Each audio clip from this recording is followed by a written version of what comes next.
Sa voice room, kwentuhang tila walang katapusan. Hagalpakang walang humpay hanggang madaling araw ang kasiyahan. Sino ang mag-aakalang sa bawat kwentuhan at bawat tawanan? Doon pala mabubuo ang isang tunay at walang pantay na pagkakaibigan. Mula sa simpleng usapan at biruan, nabuo ang samahang puno ng tiwala, respeto at pagmamalasakit. Isang ugnayang hindi kayang tumbasan na panahon o distansya. May kulitan at biruan, may asaran ngunit may respeto sa samahan. Sa bawat laban, bawat tagumpay, walang naiiwan, sabay-sabay. Mga litrato, yakap at tawanan, patunay ng ating pinagsamahan. Hindi lang sa laro nabuo ang kwento, kundi sa pusong totoo.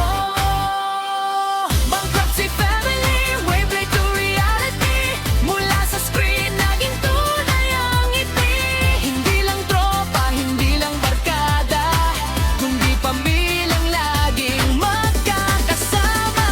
Bankruptcy family, Wayplay to reality. Kahit saan dala ating unity. Mula online hanggang sa tunay na buhay, Bankruptcy family, walang kapantay. Sa bawat kwento mas lalong nagkalapit. Ngayon magkasama na sa iisang larawan. Patunay na ang online ay naging katotohanan. Hindi hadlang ang layo o panahon, dahil ang puso'y iisa ang direksyon. Sa bawat tagumpay at bawat laban, Denker family,